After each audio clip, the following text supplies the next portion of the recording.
Have you ever wondered about the possibility of living off the grid? This is a rare opportunity to experience off-grid living deep in the mountains of the Dominican Republic. We died. Hold on, babe. Bienvenidos a Vista del Mar, a sustainable farming initiative started by Tamer, a sailor from Alaska, and his wife Aurelie, who was born and raised in these hills. This is an inside look of what it takes to live off-grid in the modern world. Take a journey with us as we learn about high-tech systems and organic farming while marveling in the beauty of this place.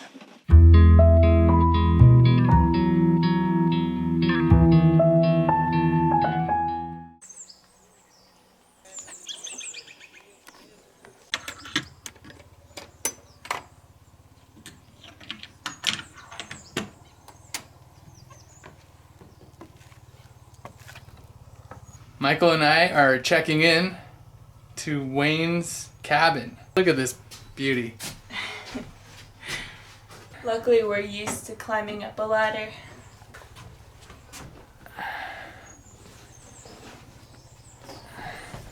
Like this escape hatch. Escape hatch! It's quite a view behind you. Indeed. A water source is essential to living off the grid. And on the way to the well, we checked out the beehives. Either transport a live queen to the new nest along with some workers to get them working over there. This is the access to the pump. So the pump itself is physically down there. And you can see that it's just cinder blocks around in circles reinforced by rebar. And then this is a monolithic core on top. But you can see there's very little water in here. I mean, this thing is full to the brim, usually. This is how little water is up here in the mountains right now. And this is a significantly wetter part of the country than Luperon. So we get much more rainfall here. And even with the amount that we've been getting, it's that low. Which just means that the water tables everywhere is low. Probably everybody's suffering for it. Before we had one of those big plastic tanks just stuck into the dirt with a whole bunch of holes drilled into it, and that's what we had down here. So this is a significant improvement on that. But it allows just a little bit of water. It doesn't take much for the water table to be basically accurate with where the groundwater is currently, because it just seeps through the side of the cinder blocks. But you know, if they still had that plastic on, we wouldn't have any water because it wasn't deep enough. The river used to come all the way down here, as you can see. There was a significant flow through here. Like this was... Yeah, you'd be standing in water right now. The water flows right over the top of that and everything.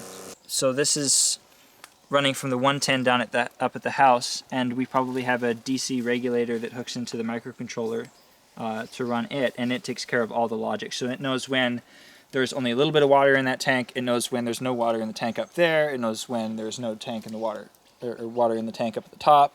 So it knows everything, and it controls the pump accordingly. An independent source of electricity is something you'll need. Here, Tamer explains their power systems. Yeah, this has kind of grown organically over time, so it's not the best organized plant in the world. When we go to rebuild this up the hill where the eventual plant is going to be, it'll be much more organized. But right now, we're just using 4 banks of GC2 batteries, the solar panel controllers. We started out with a bunch of these little PWM controllers. Right now, most of it's being done by this custom controller here that I built that is connected to the Wi-Fi that helps to manage the battery voltage and the solar charging and stuff. This is main distribution lines. We have 5 main distribution power lines on the farm that go to different areas of the farm. Individual breakers, and these are the breakers for the panels. Kind of a mess. It actually is all organized, even though it doesn't necessarily look all that organized. But this is kind of an interesting piece of engineering here. This is actually a power converter. It's designed to convert just about any kind of power we give it, anywhere from 80 to 400 volts AC or DC at any frequency, and it converts it to battery charging voltage. Okay. The purpose of this is primarily to handle the hydroelectric system that we're going to be connecting, which will be a variable frequency, 3-phase, 400 volt, a 280 to 400 volt output. But it also has the added benefit of being able to use it with any of the generators or anything like that we might have if we need to get supplemental power. And this gives us 60 amps of charging capacity at 24 volts between all these things. And this is all controlled. These really aren't designed to do that job per se of battery charging from a variable source, but this controller that we built controls each one individually through what you'd usually use just to adjust them manually, but the computer controls them about 100 times a second and enables us to perform that job with these relatively low-cost Chinesium power supplies instead of spending thousands of dollars, which was the other option. So anyway, that's about it. We've got a couple of inverters. Also doubles as a little bit of tool storage. Okay, so we were just shown the magic light bulb. It's connected to the Wi-Fi Internet of Things system here, so it's aware of the battery condition and the water condition. So right now what it's telling us with this nice steady blue is that the water tank is completely full and that the pump is not operating right now because it's full. If the pump was going, we'd see a little green light sort of going around inside there with the blues telling us, hey, it's full, and the pump is pumping away, it's using the right amount of power, producing the right amount of water, everything is happy, and everything is great. If we were lower on water, it would start to turn sort of yellow and then red as we ran out of water in the tank, sort of letting us know in advance before we actually had any kind of a water emergency that the water was being used and not replenished at a sufficient rate. And if the pump wasn't doing what it's supposed to be doing, whether it was consuming too much power or maybe not producing enough water, then it would be a little red light that goes around in there. We can sort of feel that something was a little off. What we just saw with the little white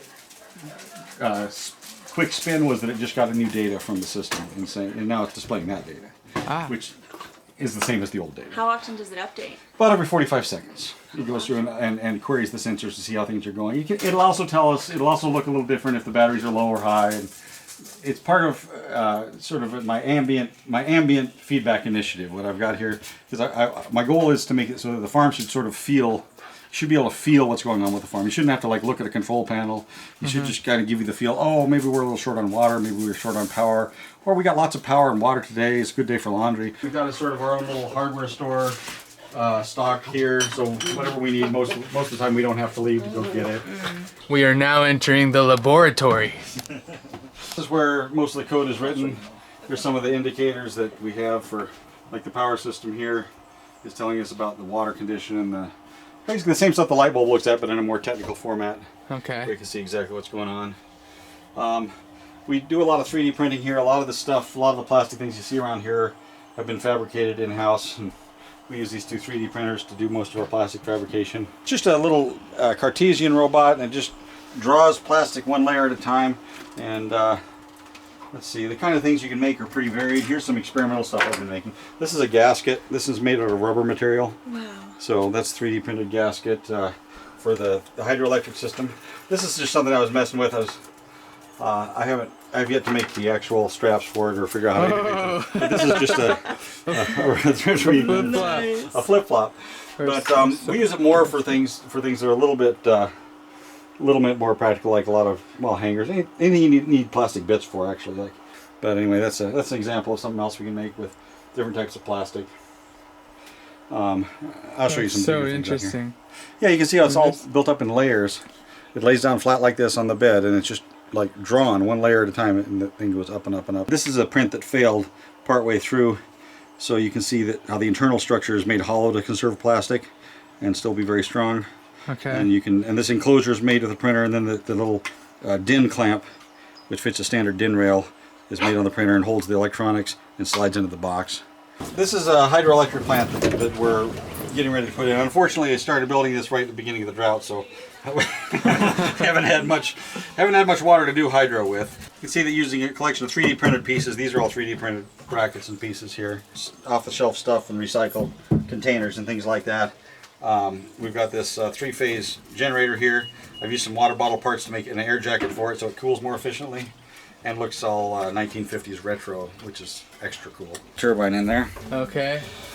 Anyway, so this is going to produce about between 500 and 1200 watts. Depending on the water that we have available right now, it's like 0. But basically, if we've got lots of sun like we have, we don't have a power problem anyway. It's when we have lots of rain that we need extra power. Sure. And this is the perfect solution for that. We have about 300 feet of fall here between this and where, between the head of it and where it's going to be installed. So we got a lot of pressure, about 150 psi. And this is what that power converter was designed to handle. Because this produces 3-phase power at a variable frequency, so you can't make a very good transformer for it. No easy way to convert the power to something useful. Okay. So with the power converter that we built there, we're able to convert just about any kind of power we can throw at it, and it'll make something we can charge the batteries with. That's crazy. These are ESP8266 chips. They cost about $3 on eBay, and they have Wi-Fi capability, and they're pretty powerful little computers actually. So they can handle all the monitoring and you know, minor data processing that we do with our Internet of Things network here. Here's our server room. There's 3 little teeny servers using the same chips actually that they perform various functions. They're all 3 brokers. One of them is a broker for all the local data, which is to say that it goes out and queries all the sensors and has all the data locally. So when a display or something that needs that data doesn't have to hassle a sensor. It just asks the broker. So it minimizes the tax that is levied on the sensors by the technical, whatever technical overhead that they're running, so that they can do their sensor thing, because a lot of times that's very time critical. Sensor stuff is real time, so a lot of times it's, you know, a few milliseconds here, a few milliseconds there can make a difference. So they stay fairly unbusy by sending their data to the broker. The broker, meanwhile, responds to any of the queries that we have locally for that data, whether we want to put it on a display or control a switch with it or control a pump with it or whatever we're doing with that data. So we have a local broker that runs for our local network. There's an internet broker that talks to the internet, so we can have a dashboard on the internet so we can monitor things. And then there's a Telegram broker that talks to Telegram, which is it's an internet-based messaging service, so that we can use Telegram to communicate with the system and ask it the status of things, and it'll send us alerts if there's a problem, things like that. So this is the water monitor. I'm actually talking to the sensor itself now, and so this is what it responded to me in the browser. It just shows me the status is it's not under full, there's not low flow, there's not an overload, and it's off. The pump is off. And this is the data that it's telling me here this is JSON data, so this can be machine readable, but it's also human readable. So it tells us all that information. That's the information that it knows about. If we look at this, then we can see, if I change this to layer view, we can see how each layer of this is printed. So the first layer is that. It's like printed like a pin almost, but leaves a layer of plastic about 1/3 of a millimeter high on that layer. The next layer then is this. And so as each layer goes up. So you can actually see the path of the tool. That's the path the tool will follow when it's extruding the plastic. And the different colors, what does that represent? Okay, so this is telling us this is the outer layer. So this is run at one speed and one set of parameters. It can be different temperatures and stuff for the outer finish. And then this inner layer here is the inner shell layer, and that can be set to different parameters. And this is called the infill area, and that's run faster because you can run it kind of messy and it doesn't matter because it's inside the print. But you can sort of see the structure when you look at this. You can see what the result of that is. Yeah. Just thick on the outside and really thin and honeycomb on the inside. Automation is a huge part of actually what we do here. Really, it's worked into every aspect of the systems of this place to make it so that people can be productive in more imaginative and creative ways, rather than just completely always toiling over whether or not something is working and always getting caught blindsided by a system that fails unexpectedly. With these things, we can know that there's a problem with the system months before anything actually fails. I don't know how many thousands of fruit trees that Diane has planted, but we're typically planting in this non-planting phase, quote quote. We probably plant somewhere around 300 to 500 trees a month of various types of fruit trees, and we're not planting right now. But she germinates. It's in the thousands. She germinates all of the stuff from seeds. Everything that we eat that has seeds, she germinates it and produces more plants, and has found the environments on the farm where they grow the best and puts them there. And so we have thousands of fruit trees in addition to the coffee and cacao. And amor mío, ¿cuánto avocado tú crees que tenemos en todo? ¿Aguacate o mata? Aguacate, mata. Puede que hayan 500 matas. like 500 avocado trees, something like that. See? But I mean, you're talking 500 avocado trees, but that's like 20 varieties of avocados. Yeah, so yeah. You got all the avocados. We've really tried to avoid monoculture. We've tried to mix things in ways that the different plants can get along and maximize their productivity and their health and their resistance to disease. Okay. So a lot of plants, they like shade. Some of them like the sun. So we plant them in the same place and overlap.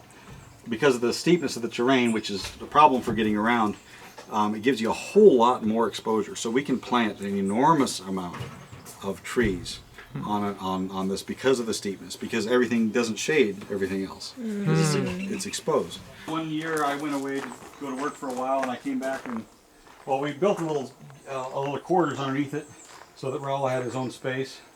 But then I came back and Rainey had built basically a little. And decided to work with the tree. Yeah, we just worked with the tree here. We had to cut a little bit of it off, but this was really diseased. Actually, the tree was in really bad shape when we started this project. But we had faith that it would continue to grow. You can see a lot of the structure of the tree here. This is a combination of the tree and the parasites growing inside the tree that actually are making up this structure. This is a parasite piece, for example, in here.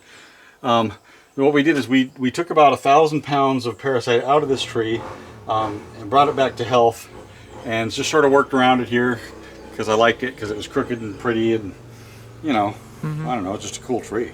Sort of adapted the local methods of building, low-cost, lightweight housing structures into a little bit different method here, where we're using larger posts, fewer of them, well inside the perimeter of the house, where they can be kept dry. Very carefully set into concrete here, so that the concrete is complete coverage. The concrete goes below the post, so that water can't easily get in, and it isn't in contact with the dirt, keeping us away from that deadly combination of dirt, water, wood that the termites love. So as long as you can keep the water and the dirt away from the posts, no problems. This also makes it easier to build because there's less posts to put in. They are a little bit bigger. They're a little bit deeper, but you only have to basically make them roughly in a line of two lines. Then you connect them together with these beams, and those beams can be a little bit cockeyed. They don't have to be perfectly parallel, because this structure is actually just going to be built on top of them, square, however, just sits on top of those two rails. So it doesn't have to be precise, which is really problematic when you're trying to put these bent beams into the ground in a precise way. It's very difficult to get them precisely where you want them. So it's a lot easier to get them approximately where you want them, and then we just cut these edges precisely where we want them to get these straight, and then we just build a house on top of it. Makes for an inexpensive, strong, easy to build foundation for low cost, lightweight houses. So a structure like this, this is running about $5 a square foot or something like that to build this. The property features a convergence of two rivers cascading down a 60-foot waterfall. Let's go have a look. When they're ripe, what we'll do is we'll cut this stem up there down, and we'll throw them on the back of the four-wheeler, haul them up to the top of the hill, and what we do after that is cut right at the stump down here, clean off. And banana tree is a little bit like grass. It's got all these layers bunch up around it, and what happens when you cut it off is a brand new banana tree will come out of that stump and produce again within a couple of months.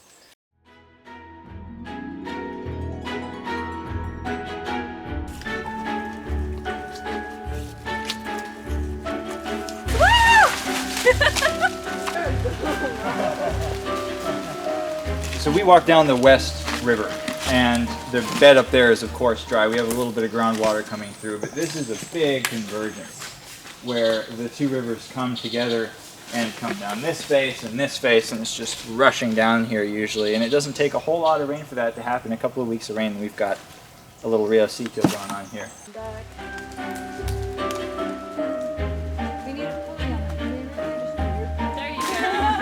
And you can see what it would be if it were coming down. Everywhere it's trickling. You have a little bit of a heavier flow across this rock, and a little bit of lighter flow on that side, but a lot of groundwater comes through here, and it just fills this up. It's a little bit of a basin, and then that goes down to the spot where we climbed up.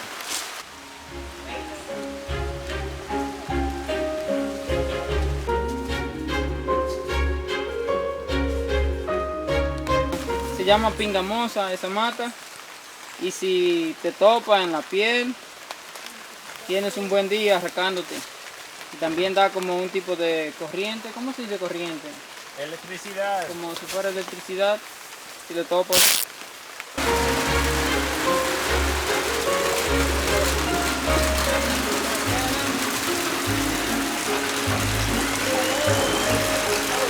We rode to the very peak of the range. Here you can see both the north coast and the interior of the island Hispaniola.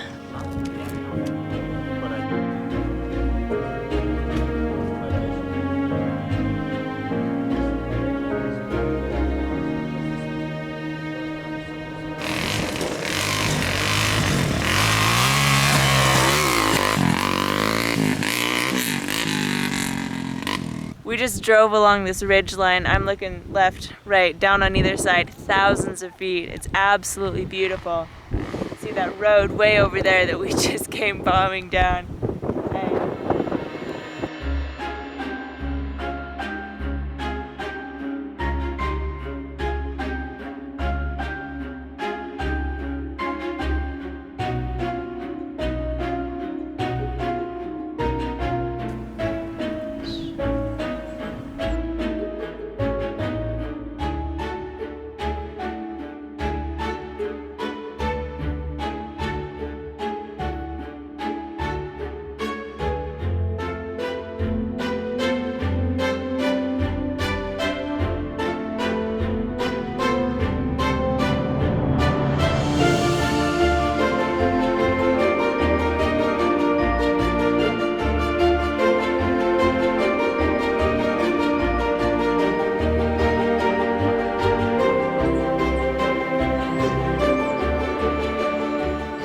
Chocolate does grow on trees. And we do make chocolate in-house here too. Who wants to learn how to make chocolate? Tenemos una mazorca de cacao.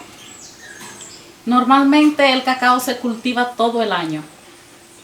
Cada semana hay corte de cacao. El corte es cuando lo baja de la mata, ¿ok?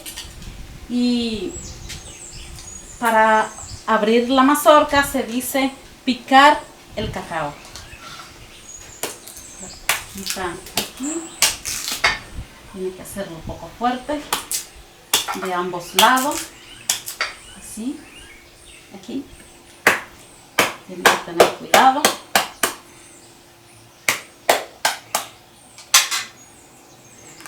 Lo abre. Aquí. Lo saca así. Aquí están las semillas. Si quieres puedes comer. ¿Sí? See? Whole thing. No masticarlo, solamente como chuparlo. Here, Joel pretends he understands what Aurelia is saying while he chomps down on the bitter cacao seed. Si lo mastica es amargo y bueno, para procesarlo tiene que sacarlo todo, así, la semilla. Lo pones al sol por 3 o 4 días, mucho sol. Después la piel viene poco frágil y lo pela. Lo pones en el horno por unos 30 minutos y lo tuesta. Después lo procesa en una máquina y viene el polvo. Ahí está el cacao molido. Okay. If you take the nibs and then you put them through a mechanical grinding process, even a food processor or something like that, then it'll grind it fairly fine. The friction will eventually cause the oils, the natural oils, to come out of the cocoa of the cacao. You said you had a lot of sugar? Yeah, you don't Right. have to, Okay. but if you want it to be at all not super bitter, then you need to add a lot of sugar. Okay. Yeah, and so then you add a lot of sugar, about 50% sugar roughly, Okay. for a really, really, really dark chocolate. It's about 50% sugar. So once it's been liquefied and then poured into a pan and it cools, then it turns into this. This has a sort of a semi-crunchy consistency, and this has been prepared with chiltepin peppers. think that you'll find it. Chiltepin peppers. Yep. There you Which go. they also grow. And we think it's Oh, It's unreal. Thanks for joining us on that epic adventure. we're currently in the middle of a major refit while living on our sailboat. For those of you who have been following along, the results from last week's drawing competition are in. And of course, I won by a landslide. Thanks for voting. If you like this video, give it a thumbs up, subscribe, hit the little notification bell. We'll see you next time. These are the tales of Moab.